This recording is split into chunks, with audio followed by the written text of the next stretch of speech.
تو آج اسی طرح صدقے کے تعلق سے ہم سنتے ہیں صدقہ دینا چاہیے، صدقہ بہت فائدہ مند چیز ہے، صدقے کے تعلق سے نبی اکرم صلی اللہ علیہ وسلم نے حکم دیا۔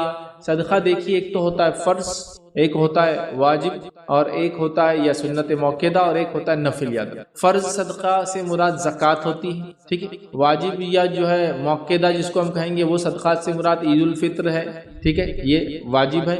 اور اسی طرح نفل صدقے سے مراد اردو زبان میں ہم خیر خیرات جس کو بولتے ہیں۔ تو آج میں ان جنرل خیر خیرات صدقہ جس کو کہتے ہیں، مطلب فرض سے ہٹ کر اللہ تعالیٰ نے مجھے اور آپ کو جو مال دیا ہے اس مال میں دوسروں کا حق رکھا ہے۔ جو حق فرض ہے، ضروری ہے دینا، اس حق کو زکوٰۃ کہا جاتا ہے۔ اور زکوٰۃ سے ہٹ کر مال میں جو حق ہے، جو ہمیں عطا کرنا ہے، جو ہمیں دینا ہے اپنے رشتہ داروں کو اور مسکین کو، پڑوسیوں کو، مسافروں کو، مانگنے والوں کو، ٹھیک ہے، محتاجوں کو، تنگ دستوں کو، تو یہ نفل ہوتا ہے، یاد رکھیے، لیکن یہ بھی ان کا حق ہے، یہ رائٹ ہے، یاد رکھیے۔ اس لیے کہ انسان دنیا میں یہ سمجھتا ہے جو میں کماتا ہوں صرف اس سے میرا حق ہے۔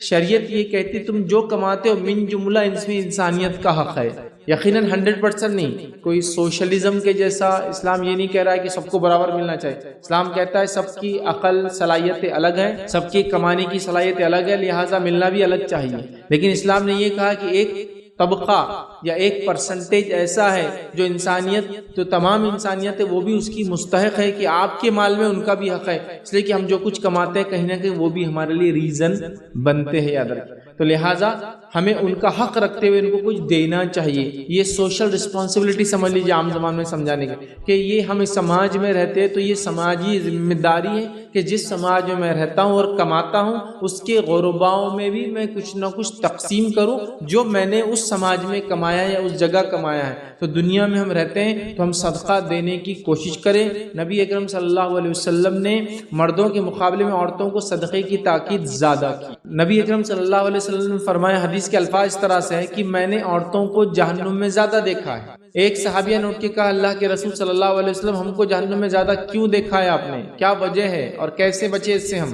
تو نبی اکرم صلی اللہ علیہ وسلم فرمایا، میں نے جہنم میں تم کو زیادہ اس لیے دیکھا ہوں کہ تم جو تم پر احسان کرتا ہے ان کے احسان کو فوراً اتار دیتی ہو، ٹھیک ہے، اور لان تان زیادہ کرتی ہو، لہٰذا صدقات زیادہ کرو۔ اور صحابی کہتے کہ عید کی خطبے میں آپ نے یہ کہا، جس کے نتیجے میں عورتوں نے اپنے کان کے زیورات اور جو گلے میں زیورات اور کڑے جو پہنے تھے اتار اتار کے صدقہ دینا شروع کر۔ تو پتہ ہی چلا کہ عورتوں کو زیادہ تاکید دی گئی، اس لیے کہ صدقہ جہنم سے بچاؤ کا ایک ذریعہ ہے، تبھی تو کہا صدقہ دے کر اپنے آپ کو جہنم سے بچاؤ، میں نے جہنم میں تم کو زیادہ دیکھا۔ تو بہرحال صدقات کے بڑے فضائل ہیں، یاد رکھیں۔ ایک غلط فہمی، اس کو انشاءاللہ عزیز دور کرتے ہم آگے بڑھیں گے، یہ ہوتی ہے کہ صدقہ دینے کے لیے مالدار ہونا پڑتا ہے۔ یہ بات ذہن سے نکال دیجیے۔ حدیث میں تو یہ الفاظ ہے کہ غربت میں دیا گیا صدقہ بہت افضل صدقہ ہے۔ غربت میں مطلب جو کماتے ہو، جو خود کو نہیں پڑتا، اس میں سے کچھ نکالو، افضل صدقہ ہے۔ تو صدقے کے لیے امیر ہونا ضروری نہیں، صدقے کے لیے ایک مالدار دل ہونا ضروری ہے۔ یاد، ایک مالدار دل، ایک ایسا دل جو دینے کی تڑپ رکھتا ہو تو انسان سب کچھ کر سکتا ہے، لیکن جب دینے کی تڑپ رکھنے والا دل نہ ہو تو پھر بہت زیادہ پرابلمز چالو ہو جاتے ہیں۔ تو ہم لوگ کوشش کریں کہ ہم خوب صدقات دیں، خوب صدقات دیں، خوب کوشش کریں کہ ہم لوگوں کو جو کچھ اللہ نے عطا کیا ہے مجھے اور آپ کو، مرد اور عورت ہونے کی شکل میں، ہم سب مل کر کچھ نہ کچھ دے۔ صدقہ دینے کے 30 طریقوں میں نے پورے طریقے بتائے تھے، بس سرسری طور سے بیان کرتا ہوں۔ پہلے تو مال کا صدقہ دینا سب سے افضل ہے، انسان دے۔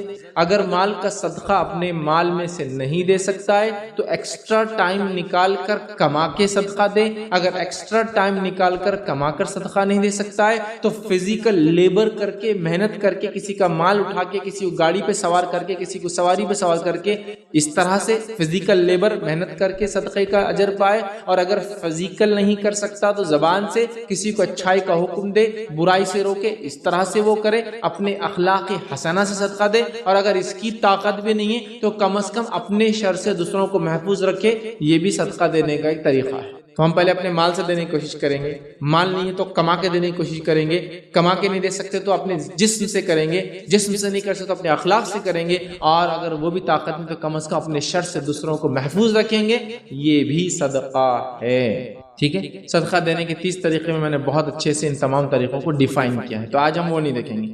آئیے آج اپنے ٹاپک کی طرف ہم بڑھتے ہیں۔ آج کا ہمارا جو موضوع عنوان ہے وہ یہ ہے کہ صدقے کے فضائل کیا ہے، اور انشاءاللہ عزیز جب میں یہ فضائل آپ کے سامنے رکھوں گا، اور ان فضائل کو میں نے 3 حصوں میں بانٹا ہے۔ پہلا، صدقہ دینے کے زندگی میں فضائل، ٹھیک ہے، مطلب 30 میں سے پہلے اس میں یہ میں نے کچھ رکھی فضائل، جس میں انشاءاللہ عزیز کم بیش میں آپ کے سامنے 13 فضیلتیں رکھوں گا زندگی میں۔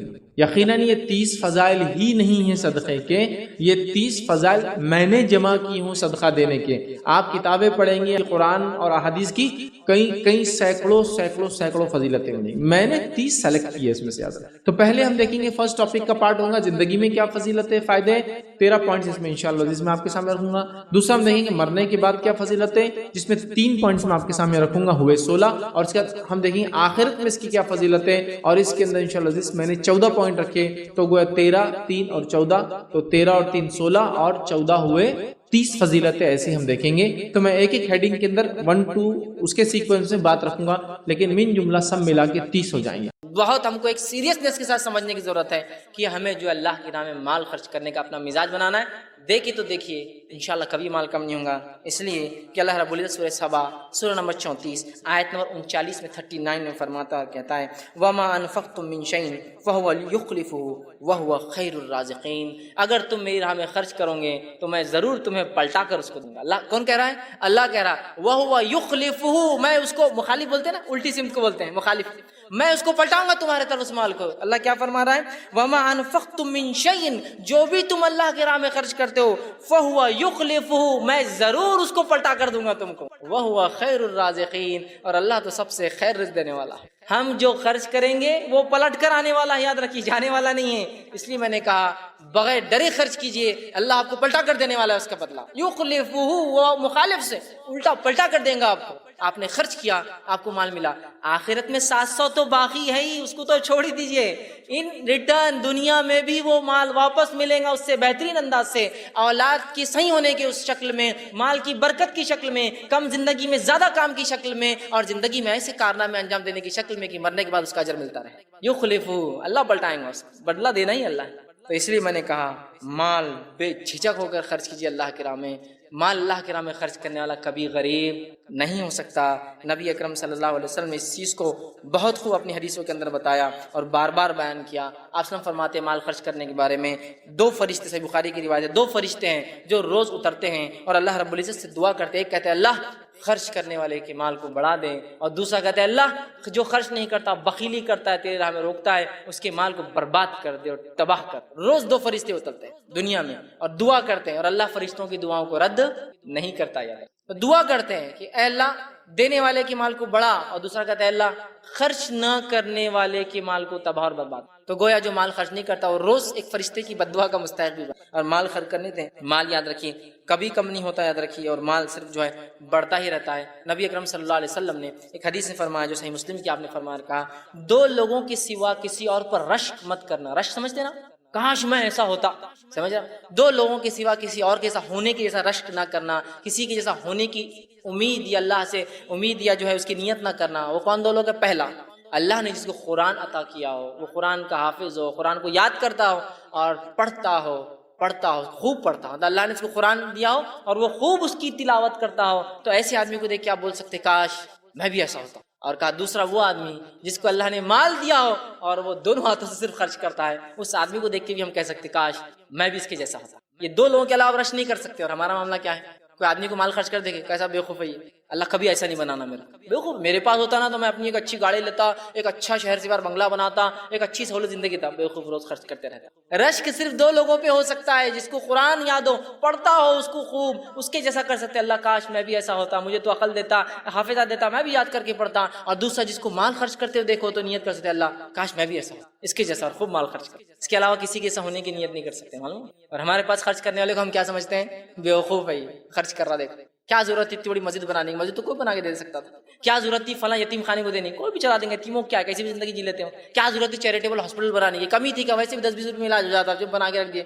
نہیں، اس لیے کہ وہ انویسٹمنٹ ہے ریئل، وہ بچ رہا ہے اس کا، وہ جانتا ہے۔ اس لیے کبھی کبھار ہائر لیول کے ایسے انویسٹمنٹس ہوتے ہیں جو لوور لیول کے لوگ کبھی سمجھ ہی نہیں پاتے ہیں۔ تو ویسے آج ہمارے مسلمانوں کا حال ہو چکا ہے۔ اللہ کی راہ میں خرچ یہ بہت بڑا انویسٹمنٹ ہے، اس کو تصور کیجئے، ذہن میں لائیے، ٹارگیٹ کیجئے اپنے آڈینس کس پہ خرچ کروں گا، ایک ایک نکال کر یہ مستعد اقرا فلاں ہے، وہ سب تو گیا درکنار، کوئی خرچ کرنے والے کو ملامت کرتے بیوقوف خرچ کرتے رہتا ہے۔ رش صرف 2 لوگوں پر ہوتا ہے، اور نبی اکرم صلی اللہ علیہ وسلم نے فرمایا، متفق علیہ روایت ہے اور حدیث قدسی ہے، حدیث قدسی اس حدیث کو کہتے ہیں جس میں اللہ رب العزت پہلا راوی ہوتا ہے اس کا، رسول اللہ کہتے ہیں کہ اللہ فرماتا ہے، حدیث قدسی کیا ہے؟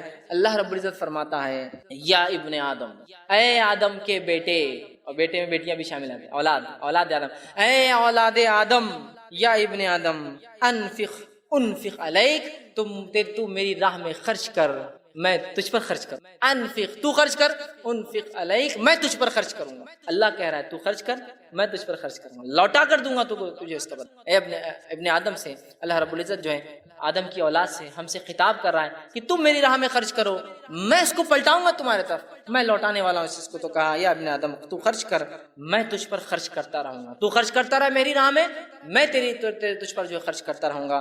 اب میں سمجھتا ہوں اللہ رب العزت نے جب وعدہ کر دیا خرچ کرنے کا، میں نہیں سمجھتا ہوں اس سے بڑی اور جو ہے اپنے وعدے کو پورا کرنے والی کوئی ذات ہے جو اپنے وعدے کو پورا نہ کرے۔ تو خرچ کر کے تو دیکھ، میں تجھے لوٹاؤں گا۔ اور جس نے بھی خرچ کیا یاد رکھیے وہ اس کا مزہ جانتا ہے، خرچ کرنے میں کیا لذت آتی ہے اور کیا مزہ۔ خرچ نہیں کرے تو دوسرے کو بیوقوف ہم دیکھتے ہیں، لیکن خرچ کرنے والے کو پتہ ہے اس میں کیا لذت ہے۔ خرچ کرنے کی جو فضائل آتے ہیں اس میں سے ایک فضیلت یہ ہے کہ خرچ کرنا سب سے نفع بخش تجارت ہے۔ مانو بیسٹ بزنس اگر دنیا میں کسی نے کیا تو وہ آنے والی ہر آفٹر کی لائف کے لیے یہاں انویسٹمنٹ کیا، یہ سب سے نفع بخش تجارت ہے۔ کون سی؟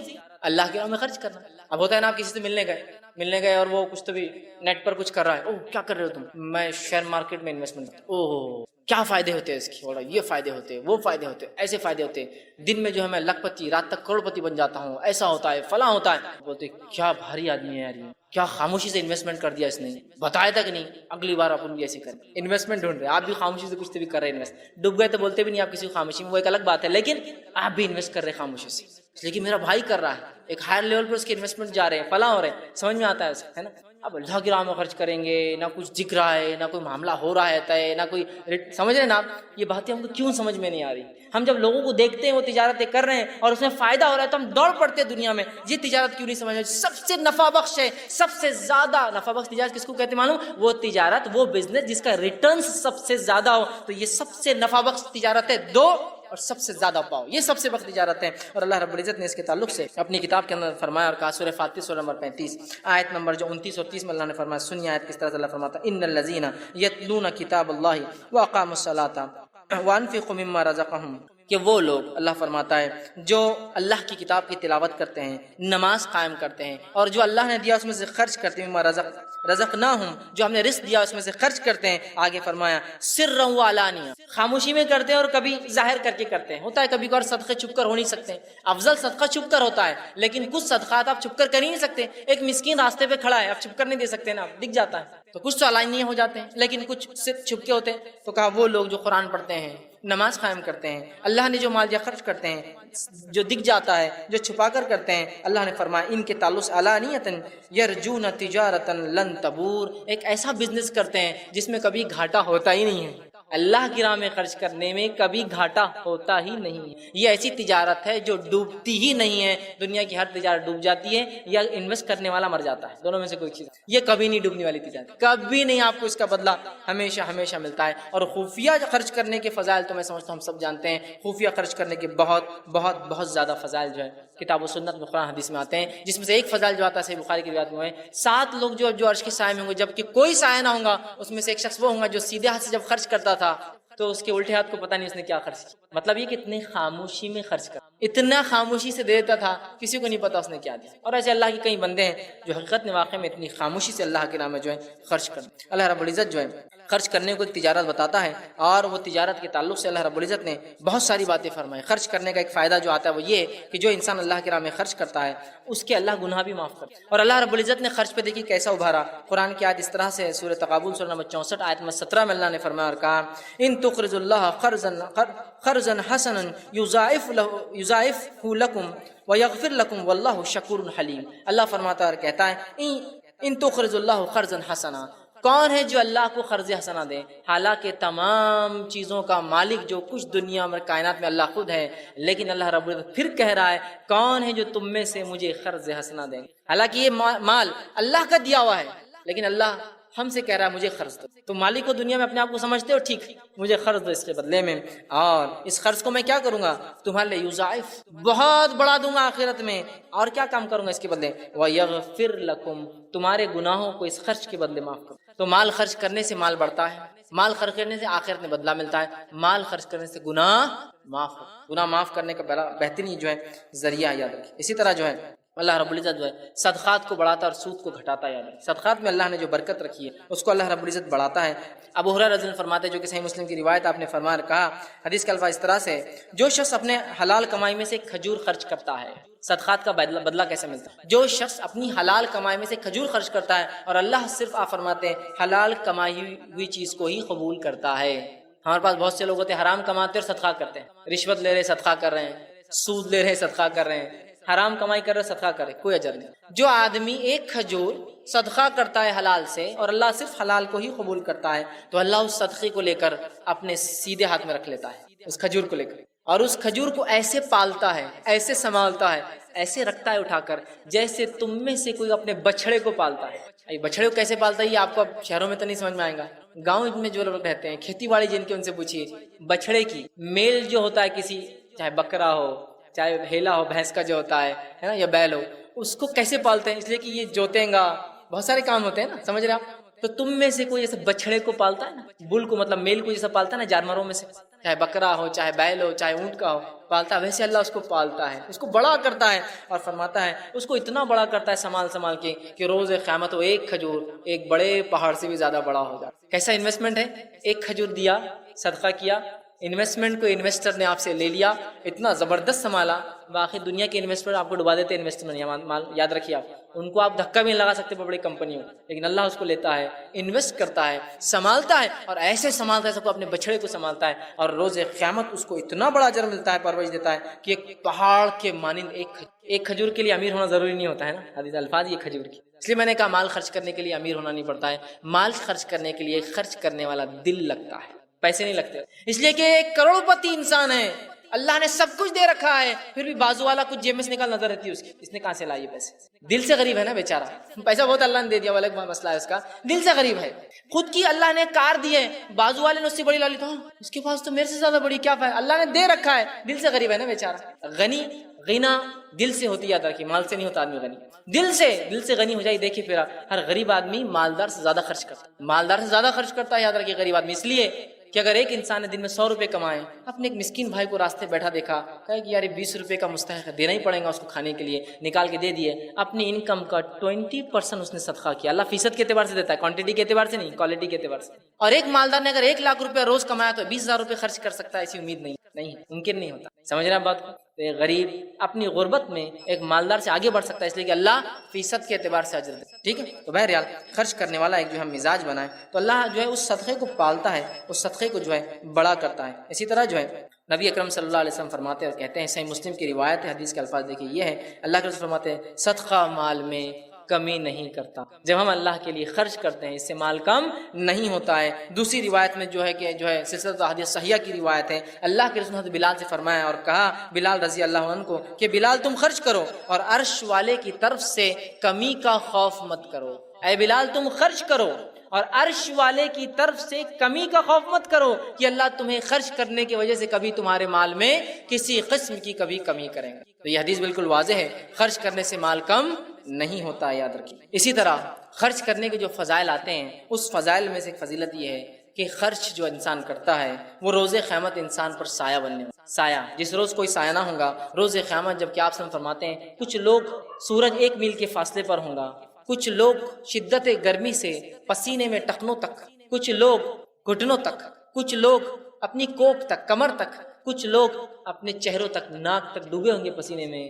اس روز جب کہ کوئی سایہ نہ ہوگا، جو صدقہ ہم نے کیا نا دنیا میں، وہ صدقہ سایہ بن کے آ جائیں گا۔